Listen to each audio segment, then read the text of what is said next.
اگر اینجا تنگه هست ما هستیم দীর্ঘ 40 দিনের এক রক্তক্ষয়ী সংঘাত শেষে ইরান বিজয় উল্লাসে মত্ত। দেশটির পার্লামেন্ট স্পিকার মোহাম্মদ বাঘর গালিবফ এক টেলিভিশন ভাষণে বজ্র কণ্ঠে ঘোষণা করেছেন, আমরা যুদ্ধে জিতেছি। তার এই একটি বাক্যই ওয়াশিংটন থেকে তেল আবিব পর্যন্ত আতঙ্ক ও লজ্জার কারণ।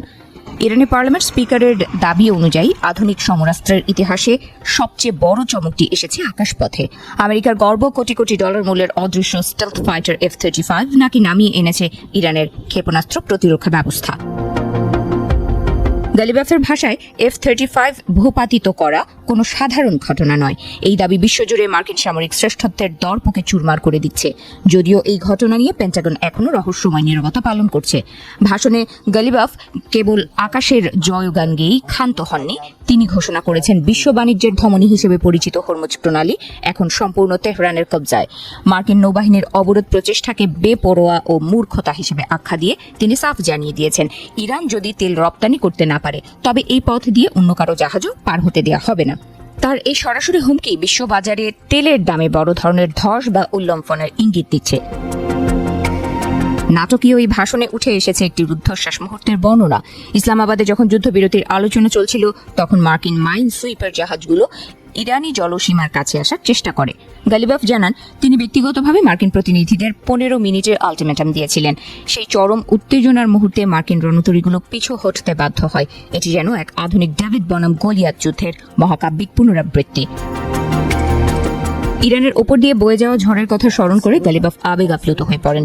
সর্বোচ্চ নেতা আয়াতুল্লাহ আলী খামেনি এবং অন্যান্য নেতাদের হারানোর ক্ষত এখনো দগদগে, কিন্তু সেই শোককে শক্তিতে রূপান্তর করে ইরান 170 থেকে 180টি ড্রোন ইন্টারসেপ্টের করার দাবি করেছে। শত্রুপক্ষ ভেবেছিল 2-3 দিনেই তেহরান হাঁটু গেড়ে বসে পড়বে, কিন্তু ইরান প্রমাণ করেছে তারা কোনো ভেনেজুয়েলা নয় যে সহজেই ধসে পড়বে। ট্রাম্প প্রশাসনের প্রতি চরম হুঁশিয়ারি উচ্চারণ করে গালিবাফ বলেন, শাসন ব্যবস্থা পরিবর্তনের যে স্বপ্ন আমেরিকা দেখেছিল তা আজ বালির প্রাসাদের মতো ভেঙে পড়েছে। এমনকি ন্যাটো দেশগুলো এই যুদ্ধে আমেরিকার পাশে দাঁড়ায়নি বলে দাবি করেন তিনি। ইরানের এই সামরিক প্রতিরোধ পশ্চিমা জোটের ভেতরে যে ফাটল ধরিয়েছে, গালিবাফ তার প্রতিটি পরত অত্যন্ত সূক্ষ্মভাবে জনসমক্ষে তুলে ধরেন। তবে যুদ্ধের দামামার মাঝেও কূটনীতির মৃদু সুর বেজেছে গালিবাফের কণ্ঠে। পাকিস্তানের সেনাপ্রধান আসিম মুনিরের মধ্যস্থতায় আমেরিকার সঙ্গে আলোচনার টেবিলে কিছুটা অগ্রগতি হলেও চূড়ান্ত সমঝোতা এখনো বহু দূর। বিশেষ করে হরমুজ প্রণালীর নিয়ন্ত্রণ এবং মার্কিন অবরোধ তুলে নেওয়ার মতো মৌলিক বিষয়গুলোতে দুই দেশের অবস্থান এখনো দুই মেরুতে। তেহরান স্পষ্ট করে দিয়েছে, আলোচনার টেবিলে তারা মাথা নত করে নয়, বরং বিজয়ীর বেশেই বসতে চায়। সবশেষে নিজের জীবনের মায়া ত্যাগ করে শাহাদাত বরণের জন্য প্রস্তুত থাকার ঘোষণা দিয়ে গালিবাফ তার বক্তব্য শেষ করেন।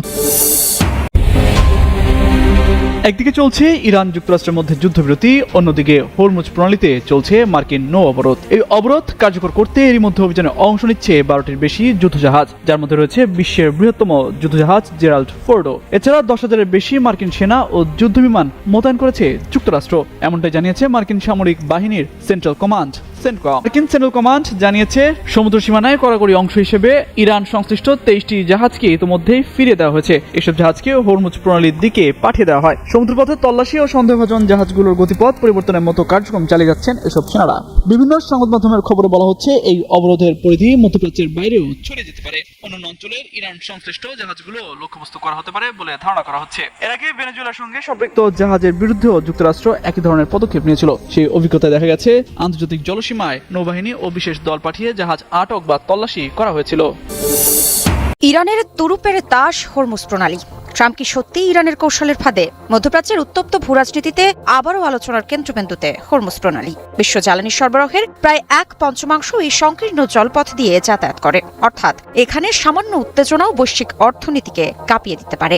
আর এই বাস্তবতাকেই কৌশলগত অস্ত্র হিসেবে ব্যবহার করছে ইরান, এমনটাই মনে করছেন অনেক বিশ্লেষক। যদিও এর পেছনে রয়েছে বিশেষ কিছু কারণ। ইরানের জন্য হরমুজ প্রণালী শুধু একটি ভৌগোলিক অবস্থান নয়, এটি একটি শক্তিশালী চাপ সৃষ্টির হাতিয়ার। যখনই আন্তর্জাতিক চাপ, নিষেধাজ্ঞা বা সামরিক হুমকি বাড়ে, তখনই তেহরান ইঙ্গিত দেয় প্রয়োজনে এই প্রণালী বন্ধ করে দেওয়া হতে পারে। যদিও বাস্তবে তা করা অত্যন্ত ঝুঁকিপূর্ণ, কিন্তু হুমকি যথেষ্ট কার্যকর, কারণ বাজারে আতঙ্ক ছড়াতে বাস্তব পদক্ষেপের প্রয়োজন হয় না, সম্ভাবনাই যথেষ্ট। তবে এবার ইরান শুধু মুখেই বলেনি, কাজেও করে দেখিয়েছে। 18 এপ্রিল আবারও হরমুজ প্রণালীতে অবরোধ জারি করেছে ইরান। ইরানি প্রতিরক্ষা বাহিনীর যৌথ সামরিক কমান্ডো এক বিবৃতিতে নিশ্চিত করেছে এই তথ্য। আর এই অবস্থায় আবারও বিপদে পড়লেন মার্কিন প্রেসিডেন্ট ডোনাল্ড ট্রাম্প। ইরান যেন দেখিয়ে দিল কথায় ও কাজে তাদের মিল রয়েছে। অন্যদিকে ডোনাল্ড ট্রাম্পের নেতৃত্বে যুক্তরাষ্ট্রের নীতি ছিল সরাসরি চাপ সৃষ্টি, অর্থনৈতিক নিষেধাজ্ঞা, সামরিক উপস্থিতি বৃদ্ধি এবং কড়া ভাষার কূটনীতি। কিন্তু প্রশ্ন উঠছে, এই কৌশল কি উল্টো ফল দিচ্ছে? ইরান কি ইচ্ছাকৃতভাবে উত্তেজনা বাড়িয়ে ট্রাম্প প্রশাসনকে প্রতিক্রিয়াশীল অবস্থানে ঠেলে দিচ্ছে? বিশ্লেষকদের মতে ইরান একটি স্ট্র্যাটেজিক প্রভোকেশন বা পরিকল্পিত উস্কানির খেলা খেলছে। ছোট ছোট পদক্ষেপ, ট্যাঙ্কার আটক, সামরিক মহড়া কিংবা হরমুজ প্রণালী নিয়ে হুমকি, এসবের মাধ্যমে তারা পরিস্থিতিকে এমন জায়গায় নিয়ে যায় যেখানে যুক্তরাষ্ট্রকে প্রতিক্রিয়া দেখাতেই হয়। আর প্রতিটি প্রতিক্রিয়ায় আবার নতুন উত্তেজনার জন্ম দেয়। এই চক্রে ইরান তুলনামূলক কম খরচে বেশি কৌশলগত লাভ তুলে নিচ্ছে।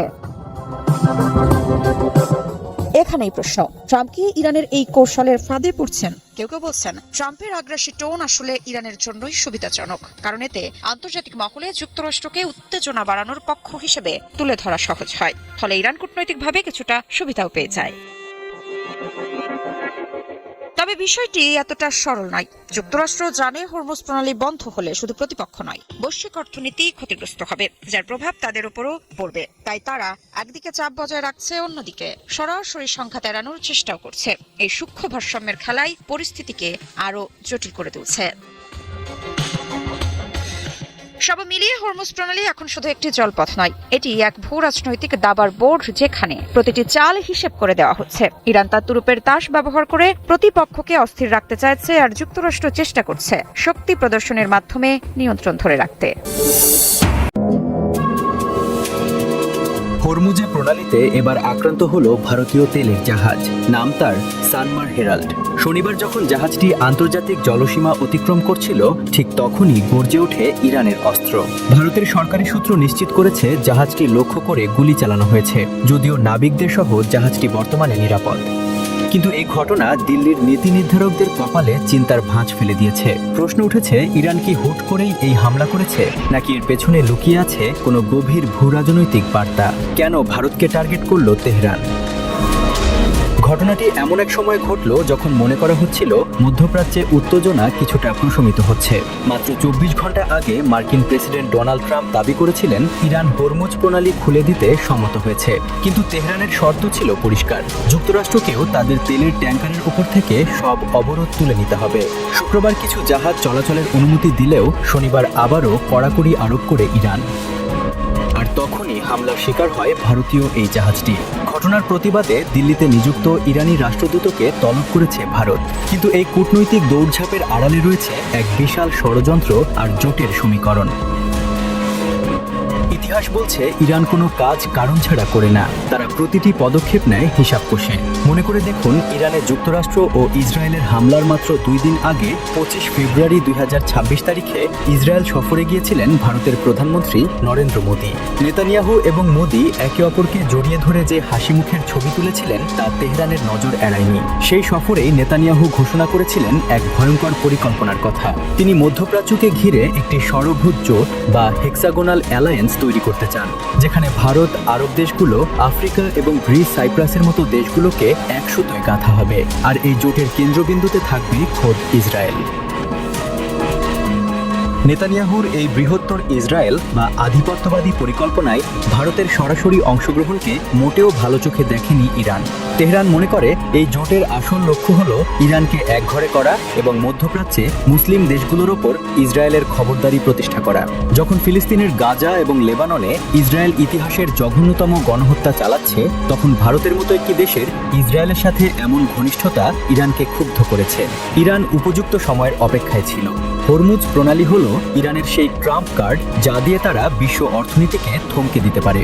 ভারতীয় জাহাজে এই হামলার মাধ্যমে ইরান মূলত মোদী সরকারকে একটি কড়া বার্তা দিল, ইসরায়েলের সাথে জোট করলে তার মাসুল এই জলপথেই দিতে হবে। নেতানিয়াহুর লক্ষ্য স্পষ্ট। তিনি শুধু ভূখণ্ড দখল করতে চান না, বরং ইসরায়েলকে একটি বৈশ্বিক পরাশক্তি হিসেবে প্রতিষ্ঠা করতে চান।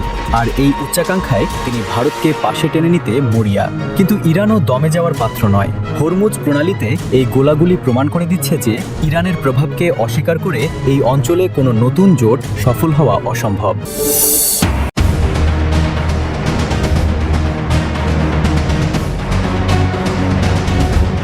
আধুনিক যুদ্ধ কি কেবল ক্ষেপণাস্ত্র আর ড্রোন দিয়ে লড়া হয়? ইরান প্রমাণ করেছে কৌশলগত ভৌগোলিক অবস্থানও হতে পারে বিশ্বের সবচেয়ে বিধ্বংসী যুদ্ধাস্ত্র। ইসরায়েল ও যুক্তরাষ্ট্রের যৌথ সামরিক অভিযানের মুখে কৌশলগত যুদ্ধের অংশ হিসেবে বিশ্বের অন্যতম গুরুত্বপূর্ণ জলপথ হরমুজ প্রণালী বন্ধ করে দিয়েছিল ইরান। গত 40 দিন এই রুটটি কার্যত অচল থাকায় বিশ্ব অর্থনীতিতে স্থবিরতা নেমে এসেছিল। তবে লেবাননের 10 দিনের যুদ্ধবিরতি কার্যকর হওয়ার প্রেক্ষিতে ইরান এই রুটটি পুনরায় উন্মুক্ত করার ঘোষণা দিয়েছে। তেহরানের এই সিদ্ধান্তে বিশ্বজুড়ে ইতিবাচক কিন্তু সতর্ক প্রতিক্রিয়া দেখা দিয়েছে। প্রণালীটি খুলে দেওয়ার ঘোষণায় মার্কিন প্রেসিডেন্ট ডোনাল্ড ট্রাম্প একে স্বাগত জানালেও স্পষ্ট করেছেন যে ইরানের বন্দর ও জাহাজের ওপর মার্কিন নৌ অবরোধ বহাল থাকবে। যুক্তরাষ্ট্রের মতে এটি কেবল ইরানের একটি কৌশলগত পিছুটান।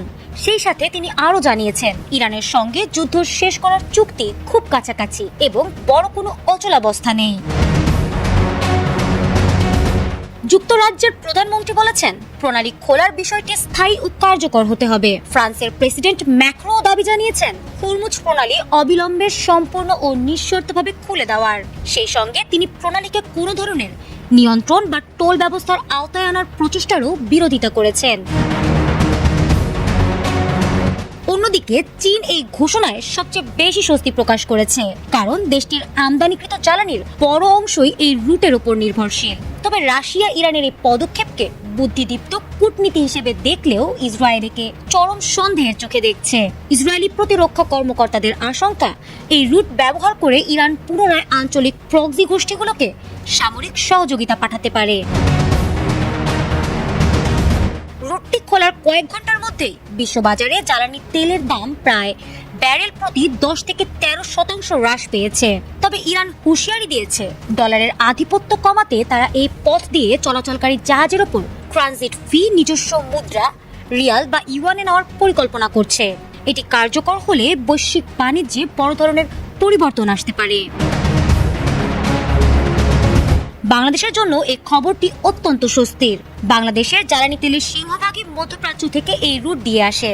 প্রণালীটি বন্ধ থাকায় আমদানিকৃত পণ্যের জাহাজ ভাড়া ও ইন্স্যুরেন্স খরচ কয়েকগুণ বেড়ে গিয়েছিল, যা দেশের মুদ্রাস্ফীতির ঝুঁকি বাড়িয়েছিল। এটি চালু হওয়ায় দেশের জ্বালানির সরবরাহ নিশ্চিত হওয়ার পাশাপাশি পণ্যমূল্য স্থিতিশীল হওয়ার সম্ভাবনাও তৈরি হয়েছে। হরমুজ প্রণালী উন্মুক্ত হওয়া বিশ্ব অর্থনীতির জন্য স্বস্তির বৃষ্টির মতো এলেও এর ভবিষ্যৎ এখনো অনিশ্চিত।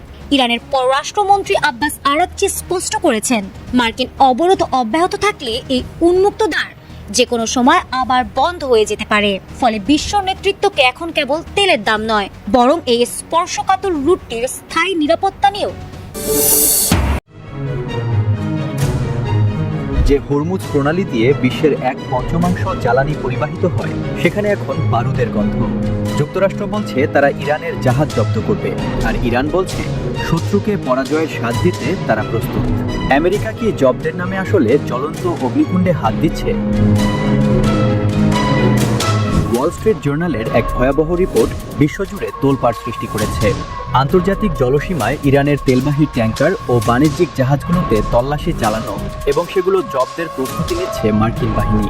গত সপ্তাহে পাকিস্তানে যুক্তরাষ্ট্র ও ইরানের আলোচনা ব্যর্থ হওয়ার পরপরই তেহরানের ওপর অবরোধের খড়গ নামিয়ে আনে ওয়াশিংটন। কিন্তু তেহরান কি এই দাদাগিরি মুখ বুঝে মেনে নেবে? জবাব আসতে দেরি হয়নি। হরমুজ প্রণালীতে ইরান পুনরায় কঠোর সামরিক নিয়ন্ত্রণ আরোপের ঘোষণা দেওয়ার পরপরই উত্তাল হয়ে ওঠে সমুদ্র। খবর পাওয়া গেছে গুরুত্বপূর্ণ এই জলপথ পার হওয়ার চেষ্টাকালে একাধিক নৌযান লক্ষ্য করে গুলিবর্ষণ করা হয়েছে। খোদ যুক্তরাজ্যের মেরিটাইম ট্রেড অপারেশনস একটি ট্যাঙ্কারে ইরানি গানবোট থেকে হামলার খবর নিশ্চিত করেছে। 8টি ট্যাঙ্কারের একটি বহর যখন জোড়াজুড়ি করে পার হতে চাইছিল, তখনই ইরান বুঝিয়ে দিয়েছে তাদের অনুমতি ছাড়া এক কদম এগোনো সম্ভব নয়। ওদিকে মার্কিন প্রেসিডেন্ট ডোনাল্ড ট্রাম্প যখন দাবি করছেন ভালো খবর আছে, তার কয়েক ঘন্টার মধ্যেই রণমূর্তি ধারণ করেছে তেহরান। ইরানের সর্বোচ্চ নেতা মুজতাবা খামেনি কড়া হুঁশিয়ারি দিয়ে বলেছেন, শত্রুকে নতুন তিক্ত পরাজয়ের স্বাদ দিতে ইরানের নৌবাহিনী প্রস্তুত। বিশ্লেষকরা মনে করছেন, বুধবারের মধ্যে কোনো বড় সমঝোতা না হলে এই 2 সপ্তাহের অস্থায়ী যুদ্ধবিরতি এক রক্তক্ষয়ী মহাযুদ্ধের রূপ নিতে পারে। প্রশ্ন হলো, ওয়াশিংটন কি জানে তারা কিসের সাথে পাল্লা দিচ্ছে? ইরানের বন্দরগুলো অবরোধ করে তাদের অর্থনীতিকে শ্বাসরোধ করার চেষ্টা আর সাগরে জাহাজ জব্দ করা এক নয়। জাহাজ জব্দের যে কোনো চেষ্টা মধ্যপ্রাচ্যে আমেরিকার স্বার্থে সরাসরি আঘাত হানবে। তেহরান স্পষ্ট করে দিয়েছে, সদিচ্ছার ভিত্তিতে তারা প্রণালী খোলার চেষ্টা